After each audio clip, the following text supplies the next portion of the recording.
تربیت کرتے نظر آتے ہیں اور ان کے جو پرابلمس ہیں ان کو لسن کرنے کے بعد ایڈریس کرتے ہیں اور ان کو ہیلپ آؤٹ کرنے کے حوالے سے کوشش نظر آتے ہیں. باقاعدہ طور پہ جو پروگرام کا آغاز ہے وہ پیر صاحب میں آپ ہی سے کرنا چاہوں گا.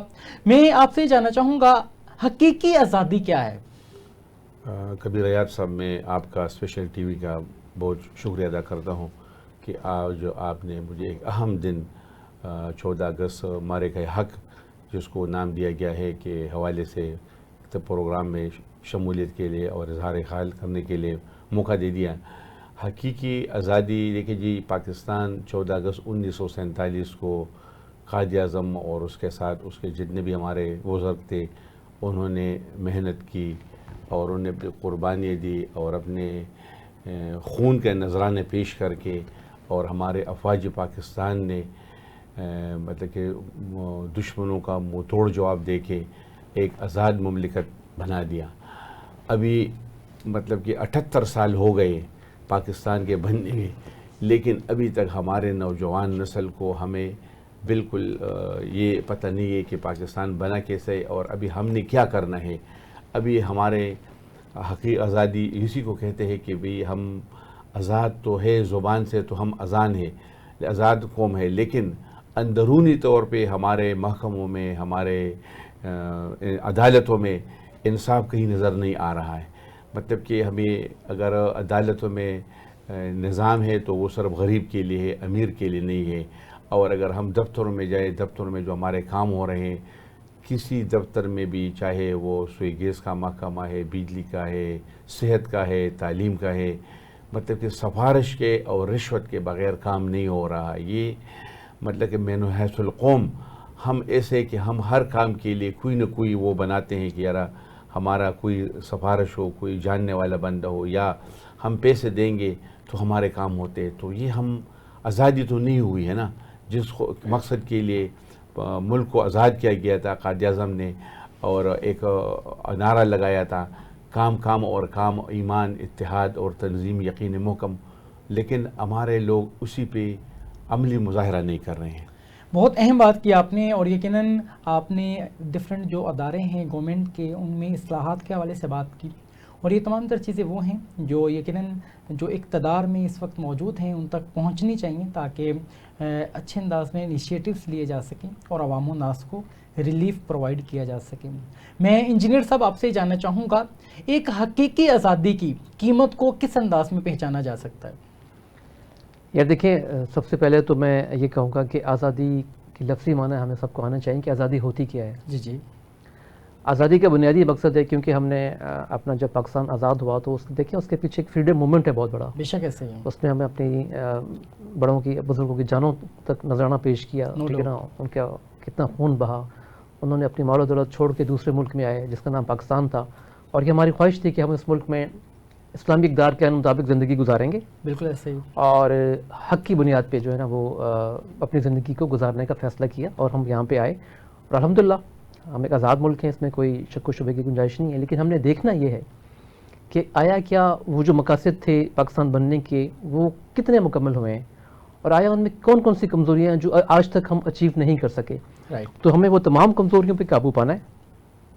ان کمزوریوں پہ قابو پاتے ہوئے ہم نے ایک روڈ میپ بنانا ہے، اور یہ دیکھنا ہے کہ ہمارے ملک میں، جس طرح پیر صاحب نے بات کی کہ ہمارے ملک میں جوڈیشری آزاد ہے، ہمارے ملک میں ادارے آزاد ہیں، ہمارے ملک میں پولیٹیشنز آزاد ہیں، اور آیا وہ ملک کی سالمیت کے لیے اور ملک کی یکجہتی کے لیے اور ملک کو بہتر طریقے سے رن کرنے کے لیے اپنا رول ادا کر رہے ہیں، اور وہ کون کون سے ایسے باٹل لیگس ہیں جن کی وجہ سے ہم آج جو ہمارا امپریشن ہے پوری دنیا میں، آج جو ہم آئی ایم ایف سے قرضہ لے کے گزارا کر رہے ہیں. تو یہ ان سب چیزوں کو اسی ٹائم کے اوپر ہم in real time in real sense تبھی ہم بہتر ہو سکتے ہیں جب اپنی محاسبہ کریں گے اپنا. بہت اہم آپ نے بات کی. انجینئر صاحب، آپ کا بہت زیادہ وقت جو ہے وہ پاکستان سے باہر گزرا ہے، تو جاننا یہ چاہوں گا ایک اوورسیز پاکستانی آزادی کو کیسے مس کرتا ہے، پاکستان کو کیسے مس کرتا ہے؟ جی بالکل. دیکھیں، جب ہم کسی بھی ملک میں جاتے ہیں تو ڈیفینیٹلی ہم اپنے بچوں کو چھوڑ کے جاتے ہیں، اپنے ملک کو چھوڑ کے جاتے ہیں، اپنی زمین کو چھوڑ کے جاتے ہیں. تو اس کے بدلے میں ہم کیا لے رہے ہوتے ہیں؟ ٹھیک ہے، اب وہاں پہ جا کے کیونکہ ہر ملک کی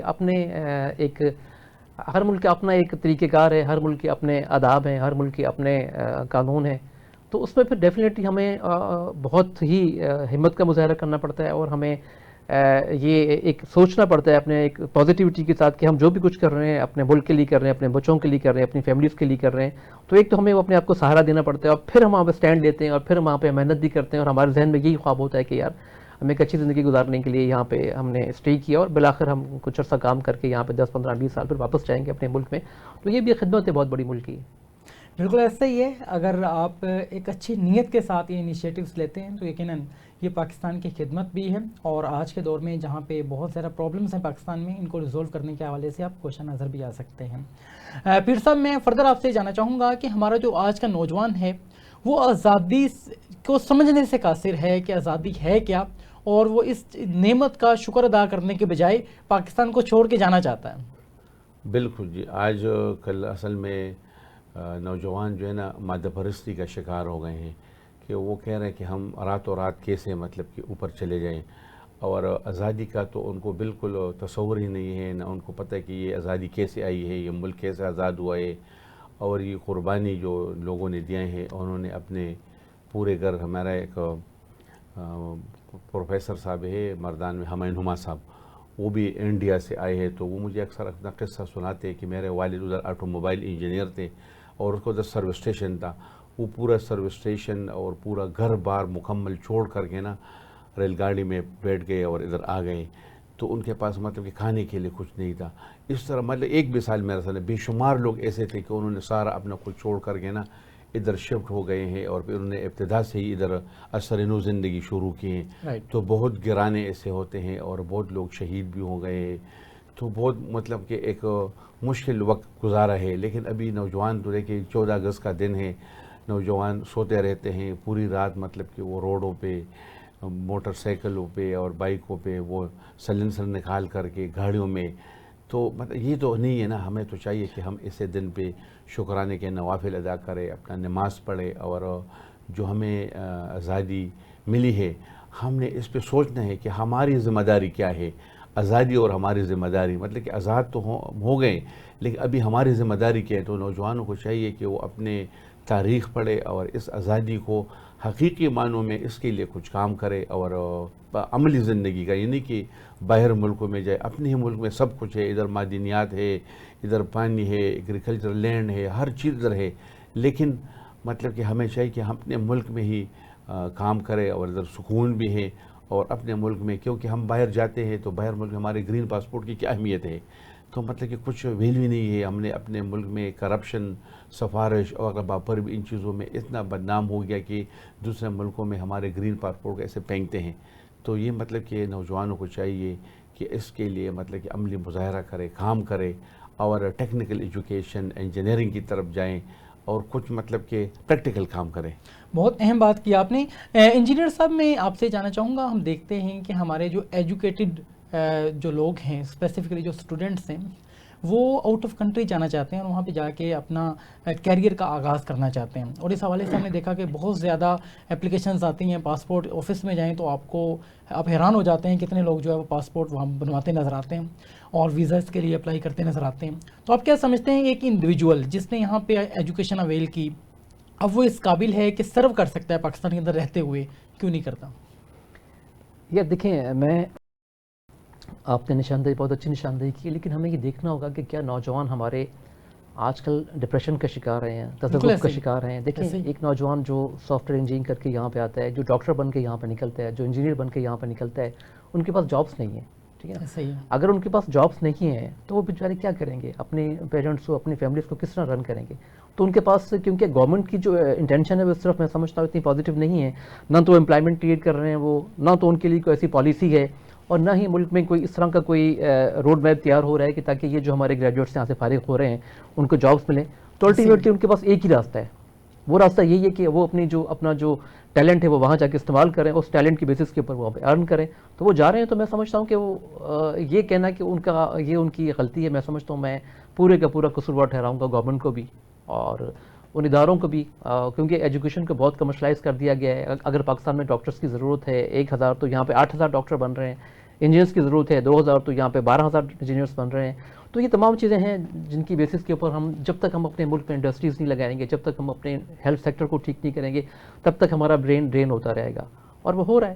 تو اس کے لیے بہت اہم بات کی آپ نے، اور یہ تمام تر چیزیں وہ ہیں جو گورنمنٹ کو لازمی طور پہ دیکھنی چاہیے، ادروائز ہم ایک بہت زبردست ذہنوں سے محروم ہو جائیں گے. اور یقینی سی بات ہم دیکھتے ہیں کہ بہت ایجوکیٹڈ لوگ جو سرو کر سکتے ہیں پاکستان کے اندر رہتے ہوئے، پاکستان کی تعمیر و ترقی میں اپنا کردار ادا کر سکتے ہیں، وہ اپنی تمام تر محنت، اپنی تمام تر جو کوششیں ہیں وہ آؤٹ آف کنٹری جا کے پرفارم کرتے نظر آتے ہیں، وہاں پہ سرو کرتے نظر آتے ہیں، اور پھر ہم دیکھتے ہیں کہ وہیں پہ وہ سیٹل ہو جاتے ہیں. اور یہ جو ملک ہے یہ صرف وہی لوگ یہاں پہ رہ پاتے ہیں جو وہاں جا نہیں پاتے ہیں، اور اس طرح کے معاملات ہیں جو بہت عجیب و غریب ہیں.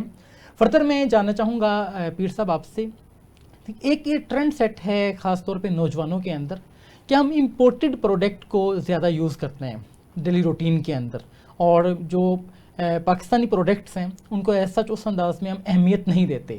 آپ کیا سمجھتے ہیں یہ جو ایک مینٹلٹی بہت زیادہ اب جو پینیٹریٹ ہوتی چلی جا رہی ہے سوسائٹی میں، اس کے نقصانات کیا ہیں، اور دوبارہ سے کیسا بحال کیا جا سکتا ہے کہ ہم پاکستانی پروڈکٹ ہی جو ہے وہ انٹیک کریں اور ان کو اپنے یوز میں لے کے آئیں؟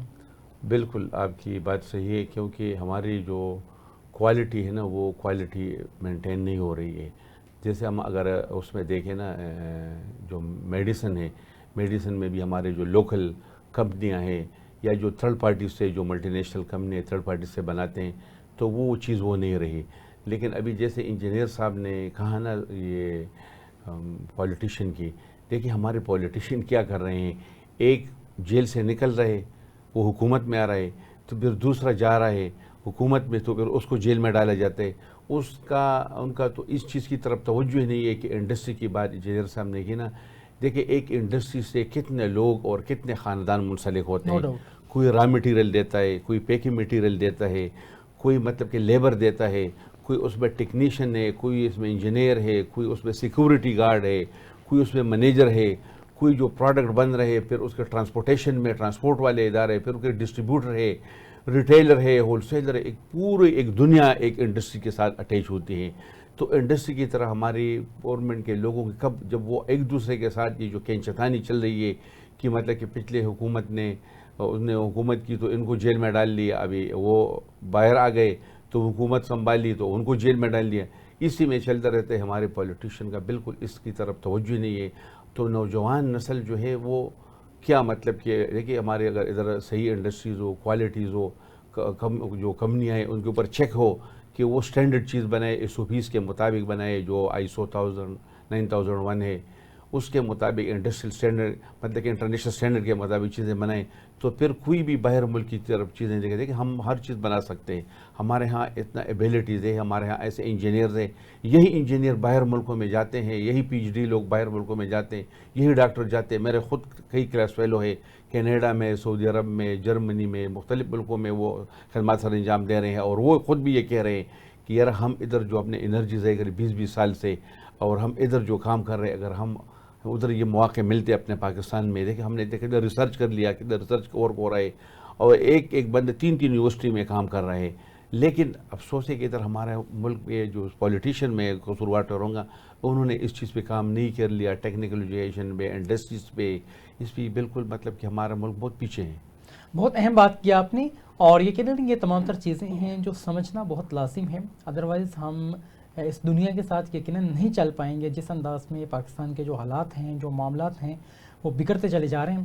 تو انجینئر صاحب یقیناً ایک خوشائند بات تھی کہ ہمارے پاس ایک بہت بڑی تعداد میں نوجوان موجود ہیں جن کی تعداد پاکستان کے اندر تقریباً 60% ہے.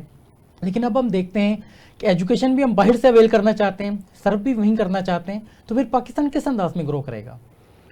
یار دیکھیں یہ جو ایک رجحان بنا ہے اسٹوڈنٹس کا باہر جانے کا، وہ اس میں حق بجانب ہے. وہ کیوں حق بجانب ہے؟ آپ پرائیویٹ سیکٹر میں یونیورسٹیز کی فیس دیکھ لیں، اور کسی بھی پروگرام کی فیس جو 4 ایئرس کا پروگرام ہے، ادھر وہ 5 ایئرس کا ہے یا 4 ایئرس کا، MBBS کا یا انجینئرنگ کا، ان کی فیسز MBBS کی فیس جو ہے وہ 20 لاکھ روپے پر ایئر ہے. رائٹ. تو اس کا مطلب یہ ہوا کہ آپ 5 سال میں 1 کروڑ روپیہ تو یہی ہو گیا، 1 کروڑ روپیہ. اور اس کے بعد پھر اس کے باقی اخراجات جو ہیں اس کے علاوہ آپ کا آنا جانا، اس کی ٹرانسپورٹیشن، ٹھیک ہے نا، اس کے بعد دوسرا اس کے ریفریشمنٹ کے چارج. تو یہ سمجھ لیں کہ 1.25 کروڑ روپے کی، کم از کم 1.25 کروڑ روپے کا پروگرام ہے MBBS کا. بالکل صحیح بات. اور دوسرا انہوں نے کیا ہے، پبلک سیکٹر کی یونیورسٹیز نے انہوں نے اپنی فیسز بڑھا دی ہیں. ہمارے دور میں جو سیمسٹر کی فیس تھی، مجھے اچھی طرح یاد ہے، آج UT میں جب میں پڑھتا تھا، 89 میرا سیشن تھا، تو میرے خیال سے میں 5 یا 6 ہزار دیتا تھا ٹوٹلی، 5 یا 6 ہزار، تب اینول سسٹم ہوتا تھا. اینول, ہاں ٹھیک ہے, اینول سسٹم ہوتا تھا, اب تو سیمسٹر ہے. اب آپ کمپیریزن کریں کہ اب جو فیس ہے پبلک سیکٹر میں سیمسٹر کی وہ لاکھ سے بھی زیادہ ہے, میرا خیال لاکھ سے 1.5 لاکھ کے قریب ہے. بالکل صحیح. تو اب دیکھیں ایک ماں باپ جو بیچارہ 1.25 کروڑ پہ خرچ کرے گا, اور دوسرے مزے کی بات یار باہر پہ تو جا کے پھر بھی آپ پارٹ ٹائم جاب کر سکتے ہیں, ٹھیک ہے نا, پارٹ ٹائم جاب کر کے اپنے ایکسپینڈیچرز کو بیئر کر سکتے ہیں. آپ کو اگر ایک اچھا بچہ ہے جو شائننگ بچہ ہے, اس کو اسکالرشپس مل جاتی ہیں 20%, 50%, ایون بعض کیسز میں تو 100% اسکالرشپس مل جاتے ہیں. ایک تو وہاں پہ وہ جاب بھی کر سکتے ہیں اور فری آف کاسٹ وہ پڑھ بھی سکتے ہیں, اور اس کے جو کوالٹی آف ایجوکیشن ہے اس کا تو مقابلہ کوئی نہیں ہے. پاکستان کی جو یونیورسٹی ہیں وہ تو جا کے 200 نمبر پہ, کوئی 300 نمبر پہ ہے, تو وہ جو یونیورسٹیز ہیں وہ 25 سے 50 نمبروں میں آتی ہیں. تو اس کا مطلب یہ ہے کہ وہ بالکل ٹھیک کر رہے ہیں, اور پھر اس کے بعد جو بچہ وہاں سے پڑھتا ہے ان کو وہاں جاب بھی مل جاتی ہے. اب اگر یہ تمام چیزیں ہمارے ملک میں نہیں ہوں گی تو اس کا ذمہ دار کون ہے؟ اس کا ذمہ دار ہمارے حکمران ہیں, اس کے ذمہ دار ہمارے ادارے ہیں جو صرف سوچتے نہیں ہیں. اور وہ کیا سوچ رہے ہیں صاف نظر آ رہا ہے وہ کیا سوچ رہے ہیں. اس لیے جب تک ہم اپنی کریکشن نہیں کریں گے زندگی کی ہر فیلڈ میں, ہم تو کریکشن کی طرف آ ہی نہیں رہے. ہم تو مستقل جو ہے نا اپنی ڈپرائیو کر رہے ہیں, ہم مستقلاً جو ہے نا وہ اپنے مفادات کو دیکھ رہے ہیں. لیکن کرپشن کہاں پہ پہنچ گئی ہے, اور وہ خود اس بات کا عائدہ کر رہے ہیں کہ کرپشن ہو رہی ہے, اور وہ کر بھی رہے ہیں اور وہاں بیٹھے بھی ہوئے ہیں. کوئی ایسا ادارہ ہے جو ان کو چیک کرے, جو ان کو انکوائر کرے, اور جو حقیقی معنوں میں احتساب کرے, حقیقی معنوں میں سزائیں دے. وہ کوئی بھی ہو, اگر میں بھی گناہ گار ہوں تو مجھے بھی سزا ملے, پیر صاحب گناہ گار ہیں ان کو سزا ملے, آپ گناہ گار ہیں آپ کو سزا ملے. تو کیا یہ جو اوپر ہمارے بیٹھے ہوئے یہ گناہ گار نہیں ہے, یہ کرپشن نہیں کر رہے ہیں؟ ان کو کون پکڑے گا؟ ہم تو پکڑنے جوگے نہیں ہیں ان کو. تو اللہ کرے کہ یہ کریکشن کریں اپنی اور ہمارا ملک صحیح ڈگر پہ چلے, یہ دعا کر سکتے ہیں ہم. تو آپ کیا سمجھتے ہیں کہ آج کا جو نوجوان ہے وہ کس انداز میں پاکستان کی تعمیر و ترقی میں اپنا کردار ادا کرے؟ پھر یار دیکھیں نوجوان تو اپنا کردار ادا کر رہے ہیں, اور یقین کریں میں سمجھتا ہوں یار ہمارے نوجوانوں میں جتنا جذبہ ہے, جتنی لگن کے ساتھ وہ پڑھ رہے ہیں, جتنے اچھے طریقے سے وہ پڑھ رہے ہیں, لیکن ان کے پاس اپنے اس ٹیلنٹ کو استعمال کرنے کے مواقع یہاں پہ نہیں ہیں. ہم ان کو ضائع کر رہے ہیں اپنے یوتھ کو. وہ بیچاری جو یوتھ ہے وہ بیچاری ڈپریشن میں آ رہی ہے, وہ بیچاری طرح طرح کی پرابلمس کا شکار ہو رہی ہے.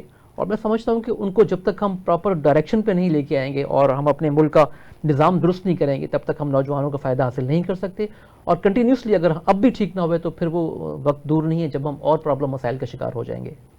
بہت حیران کن بات کی آپ نے. یقیناً یہ پرابلمس بڑھتے چلے جائیں گے. جیسے آپ نے بات کی کہ ہم تو سدھرنے کی طرف آنا بھی نہیں چاہتے ہیں. یہ ایک ایسا پوائنٹ ہے, یہ ایک ایسی چیز ہے جو حیران کن ہے کہ ہم نتائج بھی اپنے سامنے دیکھتے ہیں کہ آج سے 10 سال قبل اگر ہم دیکھیں کچھ حالات بہتر نظر آتے تھے, اور آج 10 سال گزرنے کے بعد تو ہم یقیناً مزید جو ہے وہ پستی کی طرف گامزن ہیں. یہ تمام تر چیزیں ہیں, ان تمام تر چیزوں کو سمجھنا بہت لازم ہے اور انیشیٹوز لینا بہت لازم ہے. پیر صاحب میں آپ سے اب جاننا چاہوں گا کہ ایک انڈیویجول آپ کیا سمجھتے ہیں, ایک جو سٹیزن ہے پاکستان کا, وہ کس انداز میں کردار ادا کرے کہ پاکستان کی تعمیر و ترقی کے اندر وہ کہیں نہ کہیں پہ کردار ادا کرتا نظر آئے؟ بالکل جی, جیسے انجینئر صاحب نے کہا نا کہ ہمیں سب سے پہلے جو کرپشن ہے وہ یہ نہیں کہ کوئی بہت بڑا آدمی کر رہا, ہر آدمی جو ہے نا اپنے حساب سے. دیکھیں اگر آپ کسی سبزی والے سے کسی فروٹ والے سے کوئی چیز لیتے ہیں نا, تو آپ جب گھر لے جائیں گے نا اس میں انہیں 2 ٹماٹر گندے رکھے ہوں گے, 2 سیب اس نے رکھا. مطلب کہ ہر بندے کو اپنا احتساب خود کرنا چاہیے. اگر ایک سیکیورٹی گارڈ ایک ہسپتال کے گیٹ پہ کھڑا ہے اور وہ اپنی ڈیوٹی ایمانداری سے نہیں کر رہا, یا اس کو کسی نے 50 روپے دے دیا اور وہ اس نے چھوڑ دیا, اور وہ بندہ اندر چلا گیا, اس نے کوئی بریف کیس میں کوئی دھماکہ کر لیا, کوئی بم رکھا ہے, تو مطلب کہ ہر بندے کو اپنا کردار ادا کرنا ہوگا اور اپنے ایمان کے مطابق اور اپنے اس کے مطابق اپنی زندگی گزارنی ہوگی. اور مطلب کہ دوسروں کو نہیں دیکھنا چاہیے, خود اپنے گریبان میں جاگنا چاہیے کہ میں کیا کر رہا ہوں, میں نے 24 گھنٹے گزار دیے, میں نے کیا کر لیا, اپنے لیے کیا کر لیا, ملک و قوم کے لیے کیا کر لیا, اور کل میں نے کیا کرنا ہے. جو ہر بندہ یہ سوچے گا کہ میں نے اس ملک کی قوم کی ترقی کے لیے مطلب کہ ذاتی مفادات سے بالاتر ہو کر اجتماعی مفادات پہ توجہ دینا ہوگا, تو تب مطلب کہ ہم اس مسائل کے سے نکلیں گے. ورنہ یہی ہر بندہ اجتماعی سوچ کے بجائے انفرادی سوچ رکھتا ہے, اور کوئی مطلب کہ ملک قوم کے لیے نہیں, اور مطلب کہ کہتا ہے کہ میں نے دوسرے کو دھوکہ دے کے دوسرے کو وہ کر کے فخری انداز میں کہ میں نے اس کو مار لیا, میں نے اس سے ہی کر لیا نا, یہ بہت غلط ہے. ہمیں چاہیے کہ ہم اسلامی تعلیمات کے مطابق قرآن و حدیث کے اپنی زندگی گزارے, اور مطلب کہ حدیث کے مطابق اپنی زندگی اور اس طرح کے اپنے 5 وقت نماز اور ساتھ جو ہے نا اجتماعی سوچ رکھے, تب ہم ایک اچھا معاشرہ بننے کے لیے آگے بڑھیں گے. بہت اہم بات کی آپ نے. انجینئر صاحب ہم دیکھتے ہیں کہ لسانی تعصبات اب ہمارے معاشرے میں بڑھتے چلے جا رہے ہیں. ایک پختون ہے تو وہ لڑائی کرتا ہے پنجابی کے ساتھ، اور ایک پنجابی ہے تو وہ سرائکی کو ایکسیپٹ نہیں کر پا رہا. اور ہم دیکھتے ہیں کہ ڈفرینٹ ایریاز کے اندر اس طرح کی جو انسیڈنٹس ہیں وہ رپورٹ ہوتے نظر آتے ہیں. ایک ایسے ملک میں ہم رہتے ہیں جس کا مقصد یہ تھا کہ اسلام کی تعلیمات یہاں پہ ہوں اور اسلام کے مطابق اپنی زندگی کو گزار سکیں. تو دوبارہ لسانیات کی طرف ہم آگے اور اس طرح کے معاملات کی طرف آگے. آپ کیا سمجھتے ہیں کہ دوبارہ سے کس انداز میں تعمیر نو کی جائے ان چیزوں کی تاکہ دوبارہ سے حالات بہتری کی جانب گامزن ہوں؟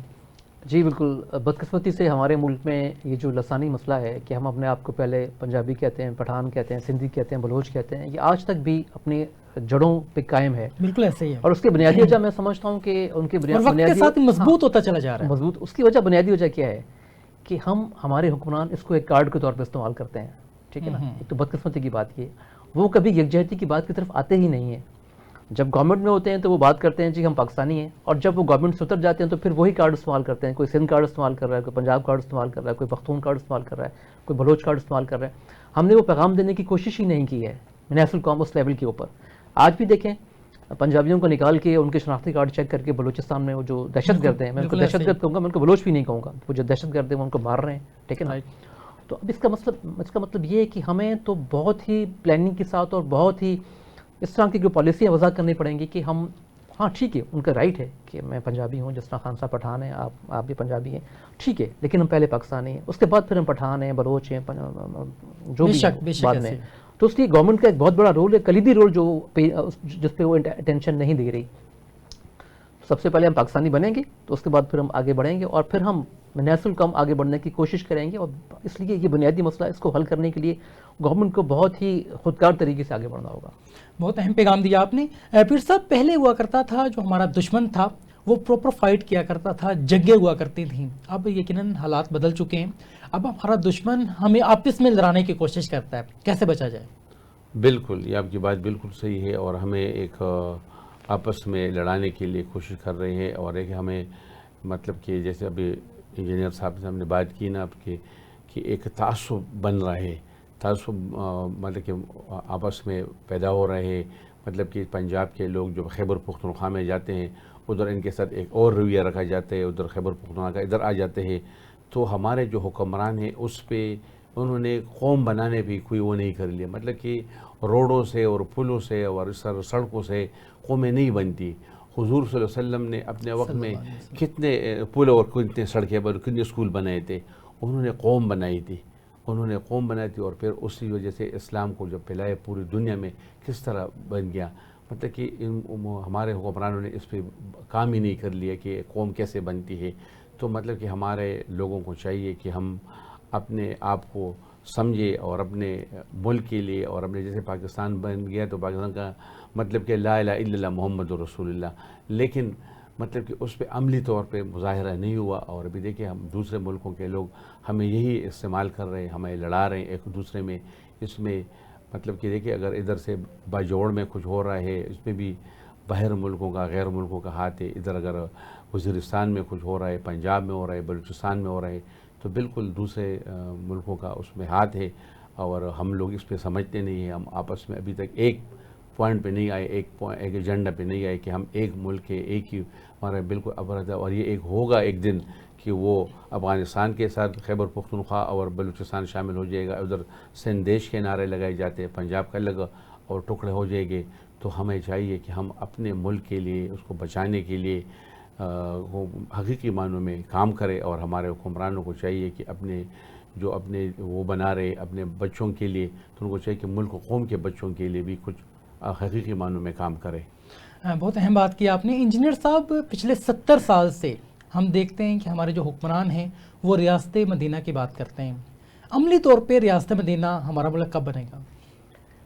یہ دیکھیں عملی طور پہ تو تبھی بن پائے گا جب ہم حقیقی مسلمان بنیں گے. رائٹ. میں سمجھتا ہوں کہ ہم ضرور مسلمان ہیں، اللہ کا بہت شکر ہے کہ مسلمان ہیں، لیکن کیا ہم اپنی زندگی اسلام کے اصولوں کے مطابق گزار رہے ہیں؟ کیا ہمارا جو قانون ہے ملک کا، وہ ہمارے جو کلام پاک ہے ہمارا، کیا اس کے فلسفی کے ساتھ وہ گورننس ہو رہی ہے؟ کیا ہم آج بھی ہمارے جو اپنے نہیں ہیں ان کے ڈکٹیشن پہ ملک چلا رہے ہیں کہ نہیں چلا رہے ہیں؟ ٹھیک ہے نا. تو جہاں پہ جب آپ بات آزادی کی کر رہے تھے تو ہم تو دیکھا جائے تو حقیقی سینس پہ آزاد بھی نہیں ہیں. تو اس لیے سب سے پہلے جیسے ہم نے پہلے بات کی کہ جب تک ہم اچھا انسان نہیں بنیں گے، اچھے مسلمان نہیں بنیں گے، اس کے بعد پھر ہم سوچیں گے بعد کی باتیں کہ ہم نے ملک کو ٹھیک چلانا ہے، ہم نے اپنی جوڈیشری میں جو ہے نا وہ اس طرح کی اصلاحات لانی ہے کہ گناہ گار کو اس کا جو ہے وہ اس کے خلاف اس کو سزا بھی ہو اور وہ پراپر طریقے سے جو ہے نا. اب یہاں پہ کیا ہو رہا ہے کہ ہمارے جوڈیشری میں وہ فیصلے نہیں ہو پا رہے جن کی ہمارے ملک کو ضرورت ہے. بالکل ٹھیک ہے نا. ہمارے اداروں میں وہ کام نہیں ہو پا رہے، عوامی مفادات کے لیے نہیں ہو پا رہے جس کی عوام کو ضرورت ہے. اب یہاں پہ ایک طبقہ ہے جو ہمیں جو رول کر رہا ہے ہمیں، کیا اس عوامی مفادات کے لیے عوام کی حقیقی نمائندگی ہمارے پارلیمان میں ہے؟ نہیں ہے. تو جب تک ہمارے حقیقی نمائندے اس پارلیمان میں نہیں بیٹھیں گے تب تک ہم قطعاً ٹھیک نہیں ہو پاتے ہیں. میں آپ کو لکھ کے دے رہا ہوں یہ بات، ٹھیک ہے نا. ان لوگوں کو تو یہ بھی پتہ نہیں ہے یار غریب کے مسائل کیا ہیں. بالکل ایسے آپ دیکھیں جن لوگوں نے ہوائی جہاز سے اپنا قدم نہیں اتارا، جن لوگوں نے پراڈو سے اپنا قدم نہیں اتارا، جن لوگوں نے بھاٹی میں جا کے یہ نہیں دیکھا کہ یار لوگوں کے پاس کھانے کے لیے نہیں ہے، لوگوں کے پاس پینے کے لیے نہیں ہے، لوگوں کے پاس کپڑے دھونے کے لیے صابن نہیں ہے، تو وہ پھر کس طرح سے ہم مدینہ ریاست کی بات کرتے ہیں؟ یار یہ تو میں سمجھتا ہوں مدینہ ریاست کی بات کر کے ہم اس چیز کو کیش کروا رہے ہیں. الٹا مطلب ہمارے جو بہت بڑے ایسے علماء ہیں جو میں سمجھتا ہوں کہ کہنے کو وہ مسلم کہتے ہیں کہ ہم بہت بڑے عالم ہیں، یار وہ بھی ٹھیک نہیں ہیں. تو اس لیے سب سے پہلے اپنا محاسبہ تو کر لیں. ہم اگر محاسبہ کر کے ہم اچھے انسان بنیں گے تو بات کی بات ہے جو آپ یہ مجھے بات کر رہے ہیں. تو جب تک ہم وہ اپنی کریکشن ہی نہیں کریں گے، ہمارے دل میں چور ہوگا، ہمارے منہ پہ کوئی اور بات ہوگی، ہمارے دل کے اندر کوئی اور بات ہوگی، تو کس طرح سے ہم اللہ کے قانون کی پذیرائی کر سکیں؟ نہیں. بہت اہم بات کی آپ نے کہ ہر انڈیویجول کو اپنا محاسبہ کرنا ہوگا اور ہر انڈیویجول کو دیکھنا ہوگا کہ کون سی خامیاں آپ کے اندر موجود ہیں. اس کے بعد یقیناً ہم کوئی انیشیٹو لے سکتے ہیں. اور اس قوم کو متحد ہونا بہت لازم ہے کہ قوم متحد ہو. اور جب آپ متحد ہوں گے، ایک مائنڈ سیٹ ہوگا، تو پھر یقیناً کسی اچھے انداز میں ہم کوئی انیشیٹو لے سکتے ہیں. یہاں پہ مسئلہ یہ ہے کہ ہم متحد ہی نہیں ہو پاتے ہیں.